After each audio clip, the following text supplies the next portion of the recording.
Your Locked On Fantasy Hockey, your daily podcast on fantasy hockey. Part of the Locked On Podcast Network, your team every day.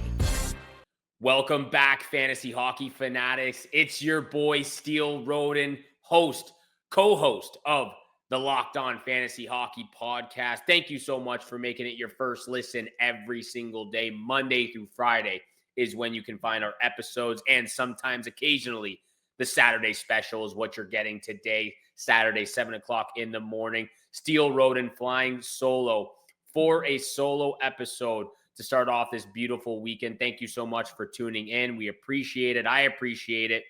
And on today's episode, it's going to be a little bit more personal. It's just me here. It's subjective. It's my favorite fantasy hockey players to target and to draft in the fantasy hockey realm, in the fantasy hockey leagues that you're going to. I want to share my personal favorite players that I target. Maybe this relates to some people, maybe it doesn't, but wanted to share this with all of you out there tuning in. If you're watching, if you're listening, I appreciate it.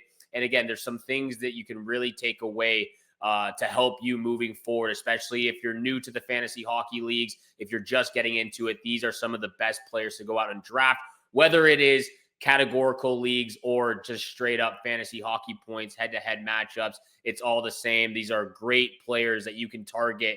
And we're kind of going to go through, we're going to skip every 3 rounds. We're going to start first round, 4th round, 7th round, and kind of just work our way like that. I'm just bringing you my top 5 players to draft throughout the entire draft board, starting with Brady Tkachuk. This one's an obvious answer, but he's one of my all-time favorite hockey players to draft in the fantasy hockey realm. ADP of 1.4, which he's getting an ADP of 11.2. So he's getting drafted on average at 1.4 in between the first and second round. And quite honestly, I actually think that's an absolute steal. When you look at this guy, especially for a categorical format, when you look at blocks, hits, penalty minutes, shots on net, what he does offensively, in my personal opinion, I think Brady Tkachuk is a top 7 player that should be getting drafted off the board. And I still don't even think he's reached his peak and his ceiling of what he can do offensively. 83 points in 2022, 74 points in 2023, a significant drop-off from 74 to 55 points in just the last year. But when he is doing what he does best in front of the net, such great hand-eye coordination. He's got a great Corsi for as well, over 50%. What he does physically, 228 hits this last year. He's had, 6 straight seasons now of over 225 hits. He had 300 in his second season in the National Hockey League, 296 shots. He's consistently getting close to 300 or over 300 the last 3 years, 123 penalty minutes. When you look at banger leagues, when you look at fantasy points straight up, when you look at categorical formats, Brady Tkachuk is a first round pick. And if you get him in the second round, it's an absolute steal. I know he drops there because everyone's looking for the goal scoring from Austin Matthews, Leon Draisaitl, Nathan MacKinnon, and so forth. Brady Tkachuk is a first round pick, and I think it's an absolute steal if you get him in the second round. So that's my personal opinion. This is a personal episode, my favorite hockey players to draft in the fantasy hockey realm. And I think MacKenzie Weegar, for me, again, I'm a huge peripheral guy. I love the blocks. I love the category formats, the blocks, the hits, the penalty minutes. What he does defensively as well is, I think, speaks volumes to what he can do and what he brings to the table with his value. An ADP of 59.3 this past year. He's getting drafted on average in between the 5th and 6th round. I think that's an absolute steal again. This player just finished at the end of the regular season 43rd in fantasy hockey leagues, which is typically the 4th round. Again, if you're getting him in the 5th, 6th round, it's a really good draft pick right there. If you get him after that, it's an absolute steal. I think typically you should be drafting this player where he should be going is somewhere in the mid 4th to late 4th round. Again, a little bit of a drop off in points, not too significantly. 52 points in 2023. He had 47 points this last year as well. And he's been one of the most durable defensemen over the last 5 years. He's only missed 4 games since 2021. So he's durable. He's a great defenseman on the back end, plus 18 this past year. He hasn't been a negative since 2018 when he was with the Florida Panthers. Penalty minutes kind of fluctuate from time to time, but the peripherals, like I was talking about, 223 hits, 192 blocks, 184 shots with 47 points. He's one of those blue liners who gets overlooked because his name doesn't jump off the page. It's not a brand name that you get from a guy like Evan Bouchard, Cale Makar, Quinn Hughes, Zach Werenski now with the Columbus Blue Jackets when he's healthy. Again, doesn't jump off the page, but he's not typically and not consistently getting over 50 points. But he's such a strong defenseman. He gets so much time on the power play and the penalty kill. 24 minutes of average ice time this past year. Career high for MacKenzie Weegar. He's 31, soon to be 32 years old in the next couple of months.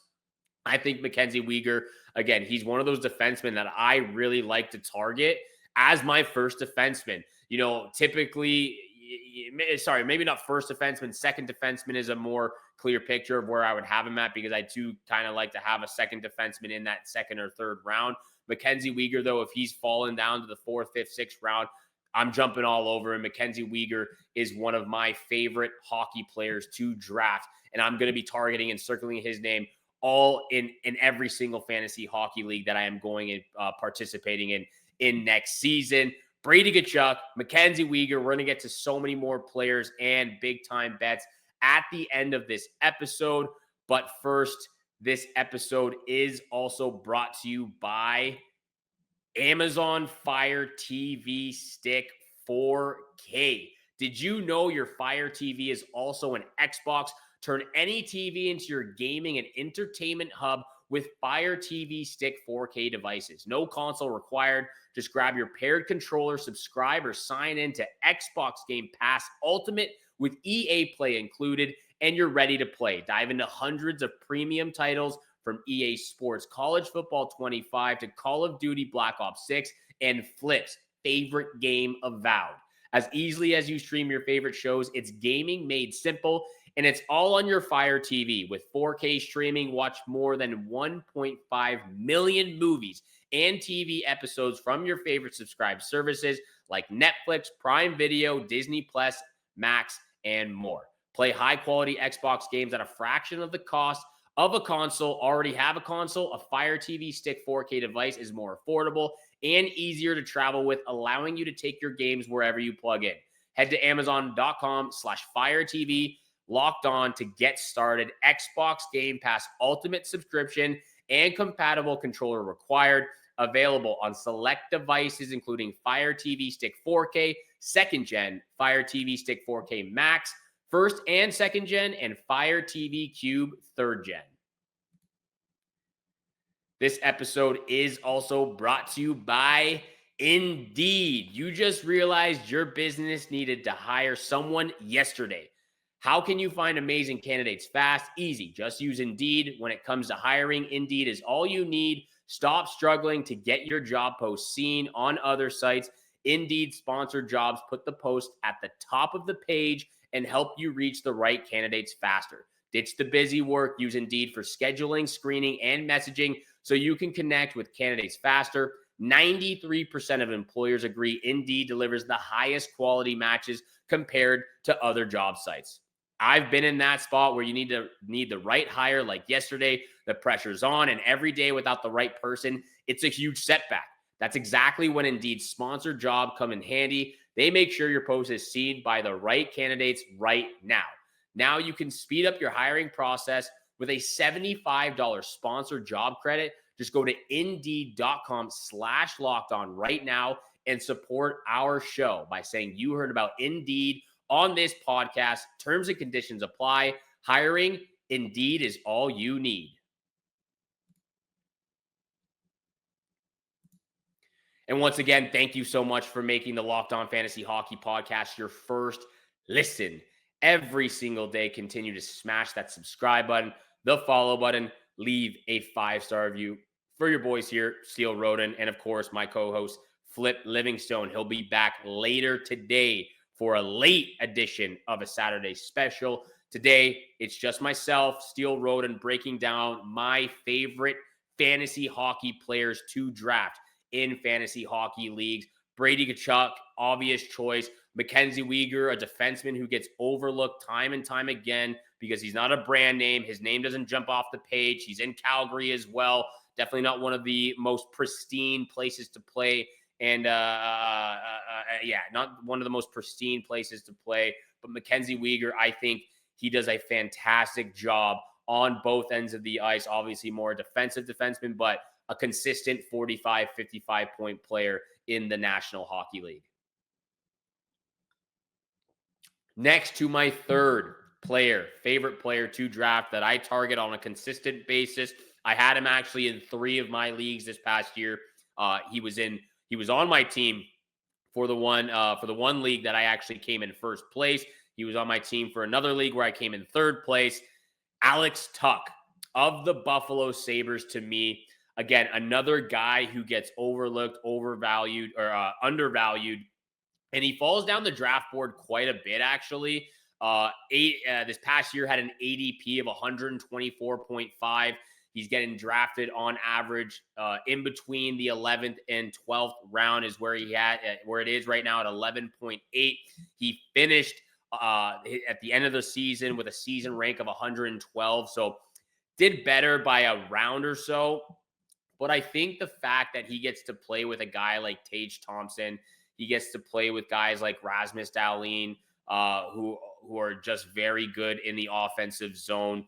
Over the last 3 years, he's really jumped off the page, especially with Buffalo.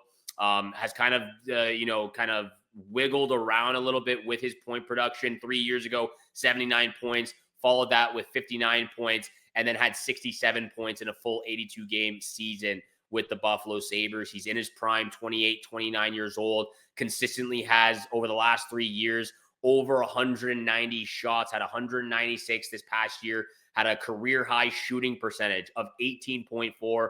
Put that along with 113 blocks and 73 hits. He's one of the top forwards in the league who have over 100 blocks as a forward. So I love what he does. He's good on the power play. He had 6 shorthanded goals this past year, so he's a dual threat on the PK, on the power play as well. 8 power play assists, only 3 power play goals, actually. So maybe not a dual threat, but he should be getting a lot more power play time. And the fact that he gets to play with Tage Thompson and play with those very talented guys in Buffalo, regardless of how the team is as a whole, fantasy value-wise, I think there's a lot that Alex Tuch brings to the table offensively, and he proved that this last year with the Buffalo Sabres and the group he's playing with right now. Again, when you look at his stats a little bit deeper, I think, again, this is a player that you can typically draft somewhere in that 10th, 11th round. And that's where I would be putting him at right now. A very strong Corsi over the last, very strong Corsi for in all situations. Above 50% means the team was controlling the puck more often than not with this player on the ice in the situation. He's never been below 50%, has an average of 56.2. So he likes to have the puck on his stick. Typically, the team has it in their control when he's on the ice, and he does a fantastic job of creating opportunities in the offensive zone. So Alex Tuch, MacKenzie Weegar, Brady Tkachuk, circle those names, put them on your list, keep them in mind when you're drafting fantasy hockey in your fantasy hockey leagues and where they typically should be going. For me, Alex Tuch,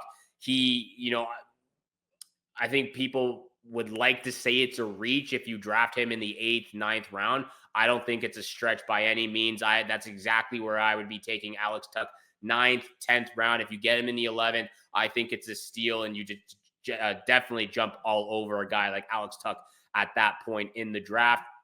Next on the list, I've mentioned him. I've talked about him a lot. Unfortunate first-round series loss to the Winnipeg Jets, but Robert Thomas is a really interesting player for me fantasy hockey-wise. Again, I've said it so many times the last 3 years that if he just shoots the puck more, he can be a 30-goal scorer in this league. He consistently only has typically somewhere from 120 to 145 shots. He did have a career high of 170 shots on net in the 2023-24 season. Only played 70 games this year, but finished with 81 points. It's back-to-back years with 80-plus points. He was a plus 20 on the year as well. 14.5 shooting percentage. Don't even look at the blocks. Don't even look at the hits. Anything he gets there is just cherry icing on the cake there at that point. Power play juggernaut as well, and he's just a playmaker. You know, again, if he shoots the puck more, he can be a 30-goal scorer and he can be a 90-point player. And the fact that he followed up an 86 career high point season with an 81-point season in just 70 games, that proves to me that he can be a 90-point player. It proves to me if he just continues to shoot the puck, he can be a 30-plus goal scorer in this league. His shooting percentage over the last 4 years, 2021, 17.4, 2022, 17, 2023, 15.3, 2024, 14.5. I think that's more realistic of what this player can do, but he's all over the offensive zone. Again, you look at some of his possession metrics over the last 4 years, especially over 52%. More times than not, this team, when he's on the ice, the St. Louis Blues have control of the puck. I really like Robert Thomas and what he can do for this organization. Again, unfortunate they lose in 7 games against the Winnipeg Jets because he was a real factor in them getting to 7 games and a strong performance in the playoffs as well. When you look at Robert Thomas, so I like what he does. 8 points in 7 games. Very strong outing from him. Unfortunately, it didn't go his way. That was the 4th player, one of my favorite players that I look for in drafting. Again, when you look at his ADP, he had an ADP of 140.2, which is on average in between the 13th and 14th round. I think he should be getting taken in the 11th, 12th round. Again, it's not like a significant jump, but these are the type of players that if you can pick them a little bit earlier than where they're falling to, I think it goes a long way for the success of your fantasy hockey teams. We're going to get to my last player. We're going to get to bets after the break. But first, this episode is also brought to you by FanDuel. The NBA playoffs are in full swing, and every night delivers highlight-worthy performances, major momentum shifts, and can't-miss moments. Whether it's a game-winning shot or a breakout player, there's never been a better time to get in on the action than right now. FanDuel makes it easy to stay in the game before tip-off and live. With player props, performance trends, and same-game parlays, you know, our fan favorite over here, fans have more ways than ever to play smart and win big. New to FanDuel, it's the perfect time to sign up. Head to FanDuel.com and place your first $5 bet. If it wins, you'll get $200 in bonus bets. Make every moment more with FanDuel, official sports betting partner of the NBA. And once again, thank you so much for making the Locked On Fantasy Hockey Podcast your first listen every single day. Continue to smash that subscribe button, the follow button, leave a 5-star review for your boys here, Steele Rodin, and of course my co-host when he returns later in the day for another Saturday special, Flip Livingstone. We appreciate you out there. We love you out there. Share with your friends and family. We still are just 20 subscribers away from 2,000. Please help us reach our goal. We would love to get there by the end of May. It really does mean the world to us. So share with your friends and family out there. Help us reach our goal. It just takes 1 second to hit that click, hit that button in the bottom right corner of the videos of the YouTube channel.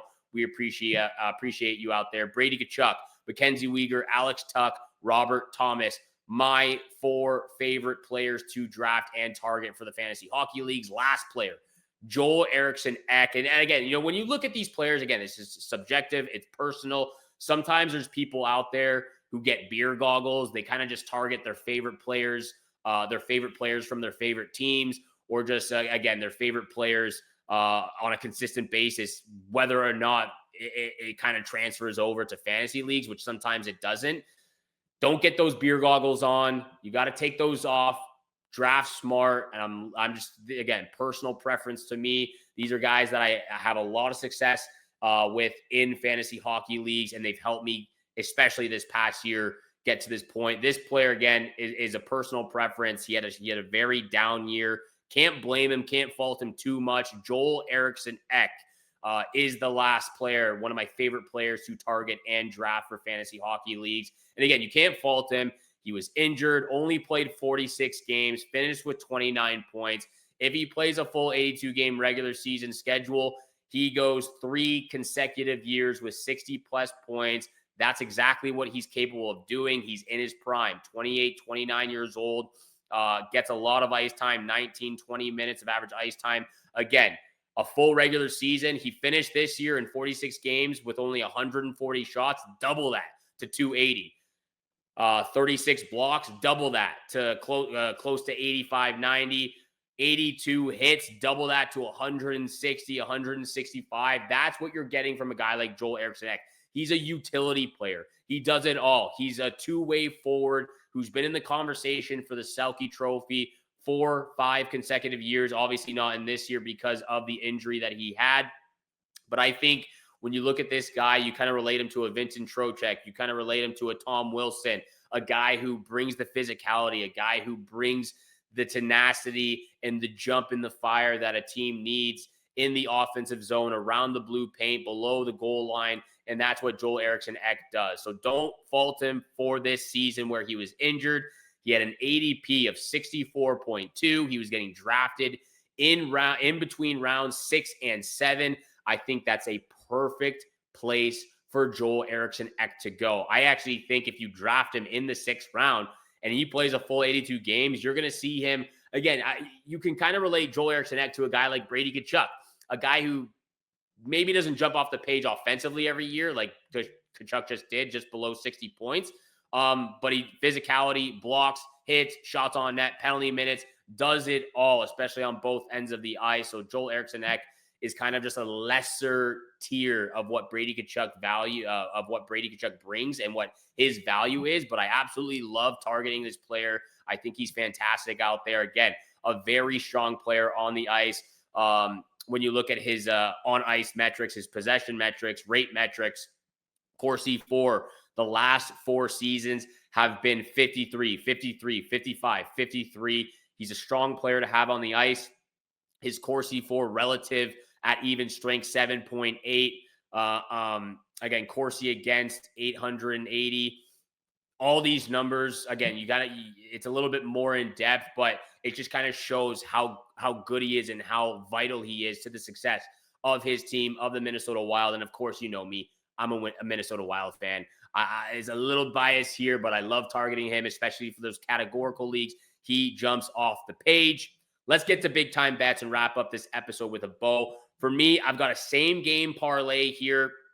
Same game parlay. It comes from the Hurricanes Capitals game. Number 1 pick. I mean, you could even take the under 4.5 in this matchup. I'm obviously going to play a little bit more safe and take the under 5.5. But based on what happened in games 1 and game 2, it's going under. So Hurricanes Capitals under 5.5 for my first pick. I don't have the actual odd up right now, but we'll get that to you before game time. First pick, Hurricanes Capitals under 5.5. Great goaltending from Frederik Andersen. Great goaltending from Logan Thompson. I think the Capitals were actually relatively lucky to get away with a win in game 2. Didn't start off in the first and second period very good. Anyways, Hurricanes Capitals under 5.5. Second pick, Hurricanes money line minus 192. One of the best teams at home. They're 100%. I believe they're still 100% on the PK. Regardless, they're the top team in the regular season on the penalty kill. Top team in the playoffs on the penalty kill. The power play is going in full effect as well. Aho, anytime assist for the third and final lock of the night. Same game parlay. Hurricanes money line. Hurricanes Capitals under 5.5. And the Aho anytime assist. Same game parlay. Throw those together and thank your boy later. Let me know how it goes. Let me know in the comments as well who your favorite hockey players are to draft in your fantasy hockey leagues. I know sometimes we like to get beer goggles on there. Maybe a little bit more attractive on the ice and it doesn't transfer over to the fantasy hockey realm. But let me know in the comments. We really appreciate to get some feedback and some dialogue, some conversations about who your favorite hockey players are to draft. Thank you so much for making the Locked On Fantasy Hockey podcast your first listen every single day. For your second listen, check out the all-new Locked On NHL Game Night. Every game, every night until a Stanley Cup champion is crowned. Get local analysis on a national scale. Find NHL Game Night on Locked On NHL on YouTube or wherever you listen to your podcast. From both Flip and I know he's not here, but he does appreciate you out there. We wish you good luck with your bets, and we shall see you back here again later today. Peace.